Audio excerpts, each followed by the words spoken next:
Today's episode of Gold Star Stories is one of connection, intuition, and a mother's unstoppable love. I'm sitting down with Renee Tomlinson, the proud mom of Lance Corporal Albert Garcia, a U.S. Marine who lived with heart, energy, and a contagious desire to help everyone around him. Albert lost his life in a tragic car accident on base in 2022. And while the location may differ from a battlefield, the heartbreak, the questions, and the silence that followed were no less heavy. Renee walks us through the signs she felt in her body, the chaos of those early hours, the weight of planning her son's funeral, and an unexpected miracle: the discovery of a grandson she never knew existed. This episode is about what it means to feel your child's presence long after they're gone, what strength looks like behind closed doors, and how love shows up in both the deepest grief and the smallest snacks. Marine Captain Brian Latendry died earlier this month in an explosion in Iraq. He was 27, a husband and father, and he was buried in Arlington National Cemetery, a few miles from where he grew up. As America observes Memorial Day, I have been directed by the President of the United States and the Commandant of the Marine Corps to inform you that today, 0530, your son was killed in action while in support of Operation Iraqi Freedom. Not very many of us can accomplish our goals or our dreams, and he always knew where he wanted to go, and he did it. A Gold Star family is one who has lost a loved one serving in the United States military. It's a distinction no family ever seeks, a bond shared through sacrifice, remembrance, and profound loss. I'm Nick Latendry, and I've been a Gold Star sibling for over 18 years. In those 18 years, I've learned that while ceremonies fade, medals are stored away, and life continues, the story doesn't end for the families left behind. This podcast is dedicated to remembering those who gave everything for their country and to telling the lesser-known stories, the quiet, powerful journeys of grief, strength, resilience, and hope that follows after the flags are folded and the crowds disperse. These are Gold Star Stories. Let's just start then. So tell me a little bit about your son growing up. I want to get to know him as a person before we dive into everything else. Sounds good. So Albert he was a very crazy kid. ADHD, just like his mama, very hyper, but very full of life. He just wanted to live life, be friends with everybody, help everybody. And ever since he was 6 years old, he would tell me, I want to be a Marine. I was like, no, you're not. But obviously, I always encourage my kids to do what they want to do and just help them out. He was very special to all my family and friends that know him. He was like the glue of the family, I want to say. He was just a loving, caring kid. He was just wanting to just be everything for everybody. He didn't want to let anybody down. That's the kind of kid he was. And where did he grow up at? He grew up in California, and Okay. a little town, I want to say, it's South Amani. That was his grounds. Yeah. He loved it. He just rode his bike everywhere. He thought everything was just his. He wanted to explore the world. So yeah, we were in California for a long time until he actually left the Marines. Okay. To the Marines.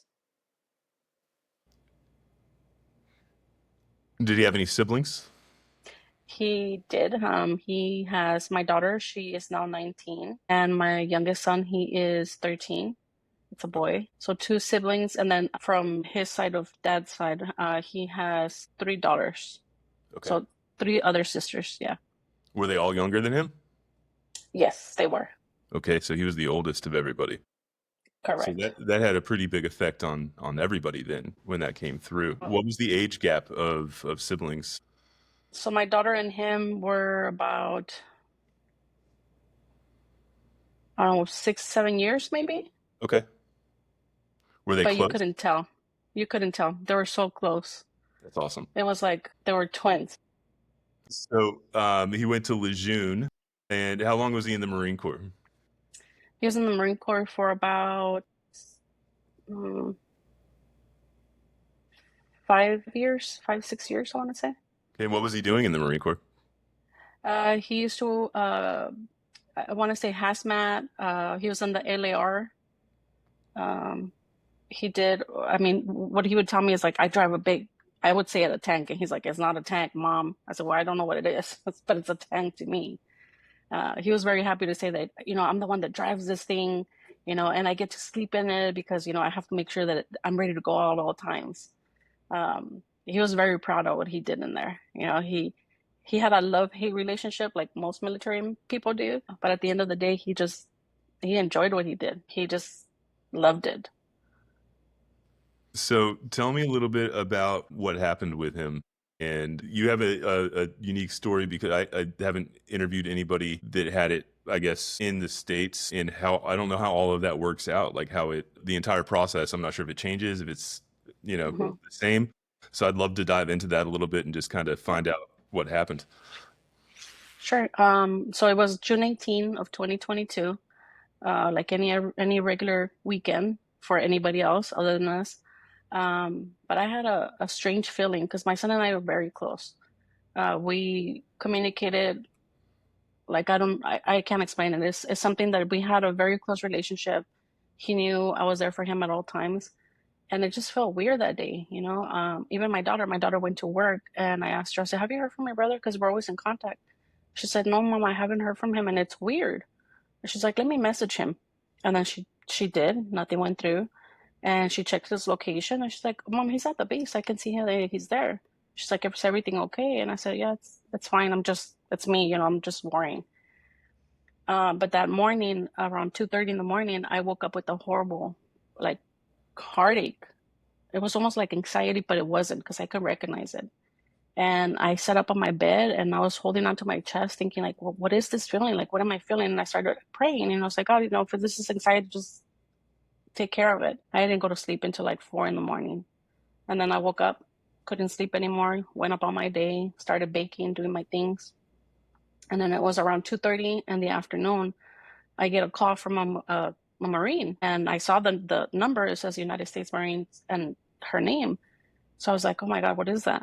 And I answered it, and I thought it was a scam, honestly, because she said, ma'am, my name is Gunnery Sergeant. I'm trying to locate your address. And I said, well, if you're trying to locate my address, you should have it, thinking it was a scam. And she says, ma'am, my name is Gunnery Sergeant. I'm within the United States Marines, and I'm trying to locate your address. I'm at your address right now. And she gives me the whole address, my old address. And by now I'm like, okay, this is serious. And I said, okay, yeah, I'm sorry. I said, yeah, that's my old address. I said, this is my new address. She then asked me, are you going to be home within the hour? I said, yes, I'm home. And she's like, I'm on my way. Please don't leave the house. So by now I am panicking. I forgot I had cakes in the oven. I ran to my husband and I said, something's happened to my son. And he's like, why? He's like, because the Marines are calling me. He's like, don't think like that. Those news don't come like that. And I was like, come on, why are they calling me? So I just tried to like stay calm as much as possible. And I started calling my son and messaging him. And he wouldn't, like, the calls would not even go through. They would just drop. And then I asked my daughter again, have you talked to your brother? And she's like, no, what's going on? I said, nothing. I'm just like worried. I haven't heard from him. So she tried it again. She asked her manager if she can go call her brother because they knew that he was in the Marines. And the same, she's like, Mom, the calls are just dropping. I don't know what to do. I said, it's okay. Don't worry about it. I said, I'm just asking you. I don't want to scare her. What seemed to me like hours, it was maybe like 40 minutes or so that she showed up at the house, and they were wearing their Charlies, their green uniform. And it was super hot. Arizona is hot. And in my mind, I'm thinking, it's nothing, maybe they're going to come and tell me that he had an accident and I need to go, or they're notifying me of something that is not bad. She says that when I opened the door and I was so friendly to her and like, come inside, it's too hot. She's like, she has no idea. They haven't even called her. I brought him inside and she was like, can we please sit down? And by now my legs were shaking because I was like, this is not okay, And in the movies, you always see the uniform in blue. They look with the white covers and all that stuff. And that's what you're thinking, that's how you get your notifications. I had no clue that your notification comes in the green Charlies. So she sat down with his other gunnery sergeant and they wanted to ask, is this the house of Lance Corporal Albert Garcia? And I said, yes. And as soon as I said that, she started reading the notification. And she says, I regret to inform you and all that comes with it. And I just screamed at the top of my head. I was like, I wasn't expecting that. My husband he dropped to his knees because who expects a message like that, And my in-laws came out and they were just like, what's going on? What's going on here? And I started screaming and screaming. And then I saw my father-in-law that he started holding onto his chest. And I said, oh my God, he's going to have a heart attack. I didn't know at the time that I was having one, but it was like what they call the broken heart syndrome. And I knew it. I recognized that I work in the medical field. So I started to calm myself down. I said, calm down, calm down. He's going to end up in the hospital. I'm going to end up in the hospital. And I just started to somehow God started to calm me down, because I needed to hear what was going on with my son. I've always been that type of person that I'm in the worst possible time. I'm the strongest one. I'm the one that keeps it together. So I sat down and I can see the gunnery sergeant being like full of nerves. This was her first time. She had never done this before. So I thought about her and I held her hand and I'm like, it's okay. I said, you can keep reading. And she read me the whole, at 2:30 in the morning, your son was involved in a car accident, head-on collision. He was declared deceased at 2:50 in the morning. That's when I was having those pains. I knew that connection, something had, I put it together later on. I said that happened, and then I knew that my son was gone. After that, they came and gave me the notification. The other gunnery sergeant walked out, I guess notify headquarters that this is the right location. And after that, she told me, she's like, this is my number. I'm going to contact you so we can start getting everything ready. I'm going to hold you through everything. I'm not going to leave you alone. I'm going to hold you through every single step. And she's like, I'm here for you. I was like, thank you so much. We had a strong connection. She's family now. And she helped us throughout the whole process. I mean, I had no idea what I was doing. And I don't think that if I had her, I would have been able to put anything together. She asked me, when do you want me to call you back so we can start getting things ready? I know you have to tell your family. And I said, I'll give you a call. Right after that, she left and my husband and I just stood in the living room looking at each other, crying, not knowing exactly what to do. And then we forgot that our little son was in the other room and he had heard everything. Oh my goodness. So I told him, I said, Josiah's in the other room. So we both ran to him and he was just standing there like, what happened? So I had to tell him, I'm very open with my kids. And how old was he at the time? At the time, he was 11. Wow. Yeah. And it was the Saturday before Father's Day. So he was trying to enjoy a little gift that he got for his dad, and he just stood there. He stared at me and I said, I have to tell you something, baby. I said, okay. He's like, what? I said, your brother's gone. And he was looking at me like gone where? Where'd he go? I said, your brother passed away last night or this morning. And he just, I don't think he understood at that time. Like he didn't comprehend what was going on. And he just stared at me and he saw me crying and he was the one that was comforting me, and I was like, okay, he doesn't understand it. He understood a little bit later on. Like I can see it that he was getting it. He was actually angry because he's like, my brother said he was supposed to come and when he got out of the military and play baseball with me. And I said, I know that, baby. I said, but this is not something he planned on doing. After that, I started calling his girlfriend because she was also trying to get a hold of him. And I had to be the one to bear the bad news to her. I asked her, I said, are you by yourself? And then she was like, no, I'm at the gym with my dad. I said, can you please go get your dad or something? And she's like, no, tell me what's going on.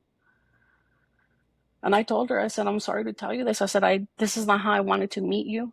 I said, because it was the first time I was going to meet her. I said, but my son passed away this morning. And she's like, what? Please don't tell me that. Please don't tell me that. I said, I'm sorry, honey. I said, but he had a car accident this morning. He passed away with another Marine. It was one of his buddies.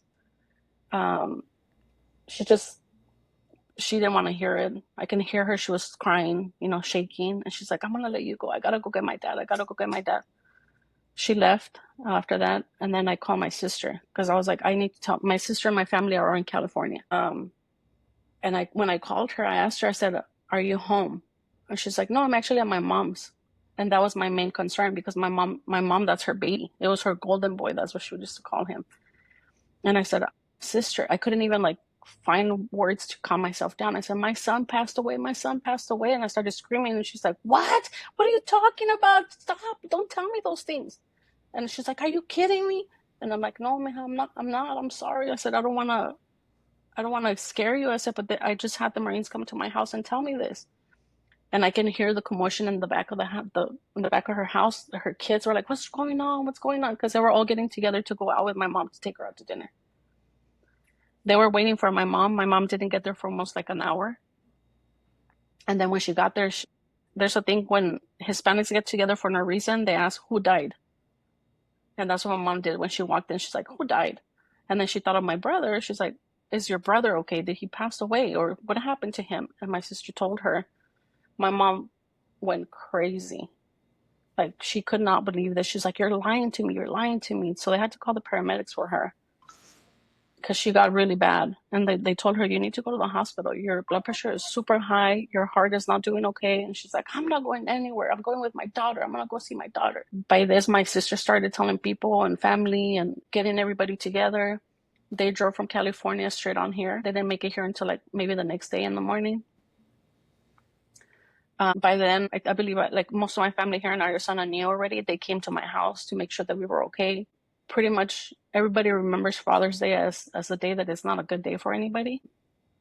I mean, we just went through the motion of getting things ready, you know, and honestly, I can tell you that at that time, I was so like in a tunnel. I couldn't even feel anything. I couldn't even cry for anything.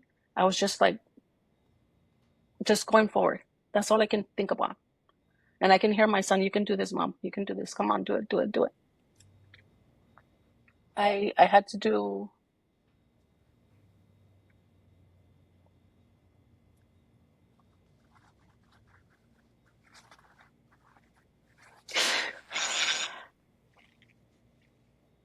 I had to do the things that no mother should. Pick a casket, pick the time, the songs, pictures, videos. And the whole time I'm thinking like, how I'm gonna do this. And then I can see my daughter and him were so close, and I literally swallowed my pain because I can see how much it was destroying her. My daughter lost so much weight. It was scary to see her. And a lot of people would tell me, "Man, you're strong. You don't show any emotion. You're just like going and doing your things." I said, "You know why?" I said, "Because those two kids are looking at me." And I said, "And I can't give up for them. Because if they see me fall apart," I said, "their life is done." I said, "And I don't want that." I said, "Most times, you know, when you lose a child, your marriage also falls apart." And I said, "I don't want none of that." You know, and every time I ask God, "Give me strength, God, because I cannot bear this pain." And I can honestly say that God has been there for us in a huge way. After we buried him, and it took like 13 or 15 days to get him here, because he was still at the base. I mean, they claimed the body, like they say, you know. It took a long time to process. I even had to call the morgue myself so they can release the body to the Marines. Those are things that honestly I don't wish on anybody. I want to say after July 4th, it was July 5th or 6th, that we went to go pick him up at the airport for the last time. And it was like the most incredible thing I ever saw. There were so many people there that I didn't think they were going to be there. You know, you don't see that. They don't show you that in the news. They don't show you that so you can understand it. The people at the airport, most of them were veterans. And I was so grateful because they were so kind. They were understanding. They gave us the most heartfelt condolences. It's like, "Your son's going to be treated with respect." It's like, we got him from here. And that just like, oh my God, it broke me there to see that. We buried him July the 8th, I want to say. After that, he had friends come over they came from Japan, they came from Chicago. A lot of his buddies that obviously were at the base weren't allowed to come because of how things are. Mm-hmm. But we had so many people there. Even at the funeral home, the lady that was handling my son's everything, she was like, she was also a veteran. She's like, "I'm taking care of you, honey, and your family for your son. And he's going to be well taken care of. He's not alone here." Because I would pass by the funeral home because it's right by our house. And I would always think my son's in there. finally, after everything settled down, everything went their own way, and everything kind of calmed down a little bit, I started doing my things. I started trying to go back to, I didn't go back to work until like 4 months later. I was trying to handle my son's affairs, closing bank accounts, his car insurance. I mean, all of that stuff, that comes with it. I want to say, like I told you, 9 months after, I was always thinking, man, I didn't even get to have a grandson with him, like from him, something that is of him. And I would always have these conversations with God every time I drove to work and back. And one day I told him, like, and I can remember this because it was in April. It was like around the first weeks of April. And I said, God, it would be a miracle if you actually let me know that I have a grandson somewhere out there. That somebody will call me and say, hey, by the way, you have a grandson and he's here for you. Never thought anything of it, because that's a huge miracle, honestly. Where did that come from? Yeah. So I said, okay, you know what, God? I'm just going to take it like it is. I never got to have a grandson. It is what it is. I'm not going to lie to you. Within a week of that prayer, I was at work. It was on a Wednesday. And I received a Facebook message. And it says, you don't know me, but you and your son had a fling. And I have a son, and he is your grandson. And I want you to meet him. And by then I was like, okay, somebody's playing a joke on me. I think it's too good to be true. Yeah. And I told her, and she sent me a huge message, and pictures of the baby. And I can honestly tell you the baby is exactly like my son. But that scared me because I said, okay, well, somebody's playing either a prank or a scam. And I told her, I said, look, if you're trying to scam me or prank me, this is not okay. I said, I've been through a lot, and I'm still trying to heal myself. And I said, please don't do this to me. And she's like, I am not. I promise you I am not. I don't want nothing from you guys. All I want is my son to know his family and to hear stories about his dad. That's all I ever wanted. And I said, if this is true, I said, do you mind if I do a DNA test? I said, because I have no idea who you are. I said, my son never mentioned you. My son was always like, I'm seeing this girl, or like whatever. And she's like, that's fine. Whatever helps you. I said, okay, fine. So I figured I would do a test myself and the baby. And I did it. I paid for that. And it came back that it was only like 29%, because apparently grandparents' DNA is not as matchable, I guess, or there's something with that. So I said, okay, I don't know what else to do. So I got a hold of my friend, my Keiko, and I said, Karina, I don't know what to do. This is what's going on. And she was like stunned. She's like, what do you mean? I said, yeah. I said, there's a grandchild out there and I don't know what to do. And then all of a sudden I said, wait a minute. The morgue always takes blood samples and they keep them for years, for a couple of years. And so I asked her, I said, can you get a hold of the morgue and see if they have it? And she said, oh, you're right. She goes, yeah, let me get a hold of them and I'll let you know right away. She said she got a hold of the staff, I guess, at the morgue, and then they gave her the number for the doctor that took care of the whole thing. Well, she told my Keiko that she could never forget that night. She goes, that night was the most shocking for her because there was like 9 other Marines that had passed that night in different accidents. And my son's case was very harsh because of the conditions of how his body. Their car was completely destroyed. There's no way they could have survived it. Being the type of person I am and the mom, I was the one that investigated even further because the Marines were not giving me any information whatsoever. They try to, I don't want to say they try to cover it up, but they don't want the news out there of saying like this, this is what happened. There was only one of the news that came out. There was a Marine accident, but other than that, you can look it up online and you won't find it. I didn't want to give up and think like, how did this happen? My son was always very careful. He'd always tell me, Mom, don't worry. I'm not going to mess up my life or my career in the Marines for a stupid thing. So I always believed that maybe he always thought of that, I ended up finding out about the other Marine's mom. I wanted to reach out and tell her that I was here for her. Maybe I can give some comfort, or I don't know. I was trying to look for something, give me a clue of, I don't know, something. And when I ended up talking to her, she was very angry because my son was the one driving. I understood her, But at the same time, I was like, okay, but my son wasn't supposed to be out. He was supposed to be at the base because that's what the plans they, every weekend they tell their command, what are you doing this weekend?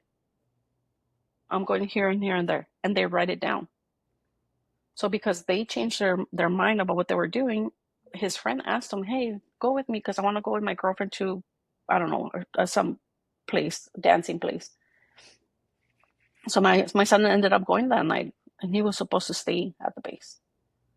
But she was so angry. She's like, your son was the one driving, and look at what happened. And she couldn't accept the fact that it was an accident. They passed away, and it was not so in her mind, she was thinking that they were in a special mission and the Marines were covering her up and they were actually alive somewhere. That's and I understood that. Theme. That's a very common theme with a lot of Gold Star families. I felt the same way myself, even as a sibling, for like the first few years. I was like, you could definitely pop back up somewhere, Yeah.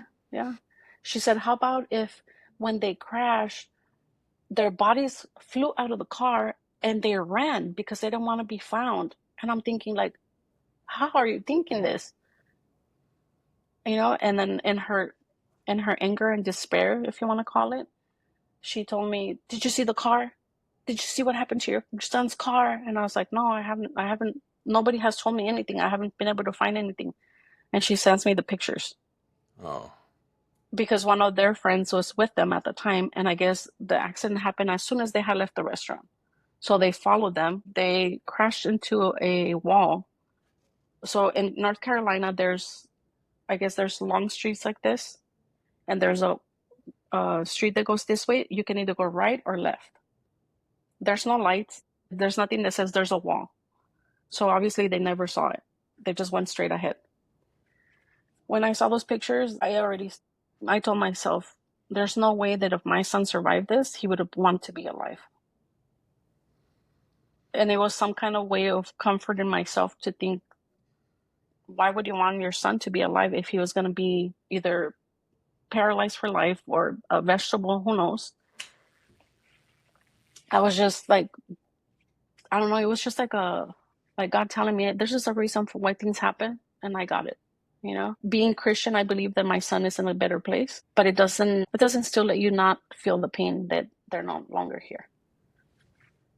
But when I saw my grandson, after we did the DNA testing, I did it in June. And then July 4th, that's when we received the test, that it was a match of 99.999999999.6. Wow. And then that's when I called her and I said, well, you were right. I said, he is my grandson. Because all this time she wanted me to meet him, to talk to him. And I said, I can't do that to him. I said, he's not going to understand that if he's not my grandson, what are you going to tell him? After that, I got in touch with her and I started doing FaceTimes with him. And it's almost, I can guarantee you, if you saw him and you saw how we talked and our interactions, it's like if I was looking through my son's eyes. And the way he stares at me, the connection we have is just crazy. Because she even told me, she goes, my gosh. I said, my son doesn't even know you that much and you guys are so connected. And I said, wow. I said, blood calls you. That's the only thing I can tell you. I said, blood calls you. They live in Michigan, so I don't get to see him often, but I do FaceTime him. I call him. They actually moved in with me for a little bit. I went and picked them up and brought her to live with me with the baby. They lived with me for about 9 months or so. And that was crazy because he owned the whole house. Oh, yeah. Everything was his. This is mine. I was like, yeah, it's all yours, baby. Even now, I mean, he's amazing to see. He's growing. He's doing things that my son used to do, and he had no clue because he never met him. Yep. And he sees the picture I have up on the mantle, and I have my son with his tank, and he's like, that's my daddy. And nobody tells him stuff. And he's like, that's my daddy. I said, yeah, that's your daddy, baby. He's exactly like him. He acts just like him. He talks just like him. He does the hand like he used to do. So that's such an incredible gift. Wow. That's incredible. That was a great story. Thank you for sharing it. So did you ever reach out to any of the organizations to find help and comfort and all this kind of stuff, TAPS, anything like that? I did reach out to TAPS. I still get mail from them and things like that. They offered counseling if we wanted it. They were trying to like help us out, but it was kind of weird how everything kind of moves too slow. But I did reach out. My daughter, actually, I got her like a counseling. She started doing counseling through Zoom and stuff like that because she wasn't doing any better. Even if she saw me like doing good and trying to do better and helping her out with things. And she looked so, I want to say she was maybe like 100 pounds when she should have been 100 and maybe 30. You know, she had no life. She had no desire to do anything. And then when I finally set her down and I said, look, because she was angry. She was so angry with God. She was angry with life. She was angry with everybody. I was her punching bag, honestly, for months. And I stopped her and I said, look, I said, we're both going through this. I said, we both lost your brother. I said, I don't want to lose another child. And that's what I see. I said, so please. I said, let's get it together. I said, let's help each other. I said, if you feel like you need to come and talk to me, even if you want to cuss me out because you feel like you want to get all that out, I said, come to me, but tell me, I need to talk and I'll listen to you. And she did. And I told her, I said, I'm sorry. I said, but I'm not your punching bag. I said, I'm hurting as much as you are or more. I said, so you need to stop. And she did. She's like, I'm sorry. I just don't know what to say or do. And I said, I get it. So she still up to now comes to me all of a sudden and I see her and I already recognize her little signs. And she starts crying. I'm like, what happened now? And she's like, I miss my brother. Okay, I'll listen to you. Come on. And we have our little nights. So my son and her used to share a lot of snacking nights. So whenever he was home, they would disappear to the store, come back and have a full menu on the bed of every snack you can think of. So we actually did that for months after he passed. We had our nightly snack nights, late at night. You know, all his favorites and the things that we liked, and we talk about him and we cried and we laughed, and little by little God started healing us, you know. They say that it doesn't get better, and I don't want to say it does get better. It just, you carry it differently. And you get to, the way I use it, because I work in the medical field, and the first months when I went back to work, I had a lot of elderly parents that they would talk to me and they would see something different about me. And I have my son's tattoo. I don't know if you can see it. Oh, that's a great tattoo. Wow. So they would ask me, it's like, oh, who's that? Who's that cutie? Is that your husband? I said, no, that's my son. Oh my gosh, he's so handsome. Where's he stationed at? And I would say, and right away, oh my God, I'm so sorry. I said, no, you didn't know. I said, this is why I carry him, so I can share his story, so I can talk about him. And every single time, I'm not going to lie to you, for the first 6 months that I went back to work, every single patient I had, they share a story of them losing a son or a daughter. And that was a way of God telling me, see, you're not alone. You're not the only one that's lost a son. And I'm with you. And then I started understanding, and I said, you know what? I'm going to use this to help somebody else.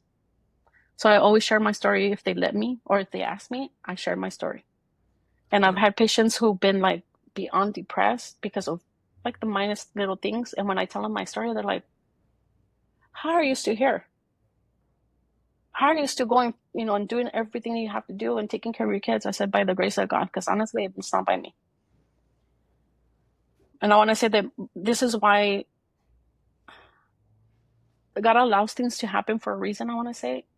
And we need to use that to help others. That's why when I bumped into your story in TikTok, I was just like, oh, what is this? And I started listening to all of your things, and I was like, wow, that's amazing. So because I have never seen any program or anything do anything like this, you know, to help people get their story out. That's how I felt too. Is my mom just has not had a chance to share her story the way that she wants to. And, you know, she's the one that she'll wear the dog tag on her that has my brother's face. You know, she does everything she can to get people to ask her about the story. And we're 19 years on, and, you know, this last Memorial Day, she's like, you know, I went to the VFW to have some drinks. Not a single person knew what a Gold Star mom was. She goes, I was just sitting there and nobody cared about what it was that I did or what I've been through. You know, nobody asked about your brother. And it's just like that kind of stuff to me is like, well, is it, it's just not public knowledge, right? Like how else can we spread this to make sure that everybody knows what we've been through? How do we make sure that their stories stay alive? And that's kind of what sparked this whole thing for me. And the more I dive in, the more I speak to people like you, people that understand that by sharing our stories and sharing our experiences, it can save the life of somebody else, 100%.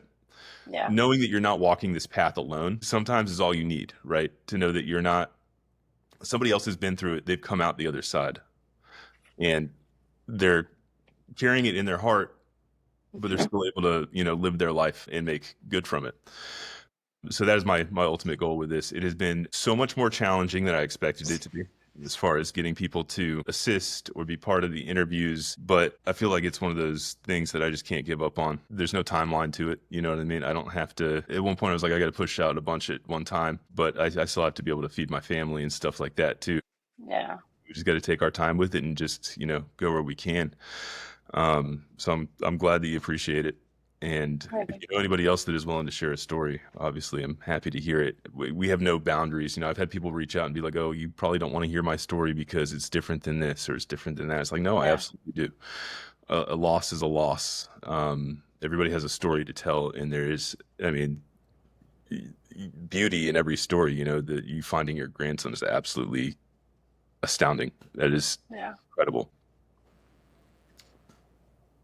Yeah, but I don't know if you noticed that when you go somewhere and they ask you, are you a veteran or military or active duty? And I said, no, but I'm a Gold Star mom. And then they look at me and they say, what's that? So I explain it to him. And that's how I start teaching people.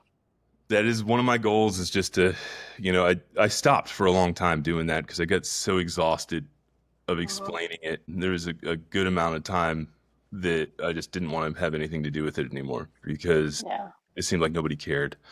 I'm back at the point now where somebody asks, hey, are you a veteran? Because I probably look like a veteran. You know what I mean? I walk around, I got, military shirts. I got my brother's, tattoos and stuff here, I get it. But so I just say, no, I'm not a veteran. I'll never steal that. Obviously I'm a Gold Star family member. Most of the time people are like, oh, good for you. You don't know what that means, do you? And they'll be like, oh, no, well, my brother was killed in Iraq in 2000. And they're like, looks like I kicked a puppy or something. And I'm like, hey, let me explain it to you. Happy to tell you the story. Give me a few minutes to tell you about, what it is that I do. The last few Uber rides that I've had with my wife, I've ended up telling the Uber driver, hey, you should be listening to my podcast. It's naturally, like when I'm talking to people, it just naturally comes up. Yeah.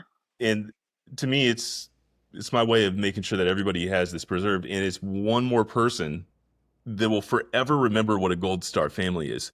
It's not something that you can hear what a Gold Star family is and then just forget about it, right? You're going to remember it forever. That person is forever going to be able to associate it. So even if it's just one person at a time, then, it is what it is. I'm fine with that. Just small changes to start. And hopefully one day we can get it on a bigger platform. Exactly. Renee, thank you for trusting us with Albert's story and for sharing the incredible bond you two had.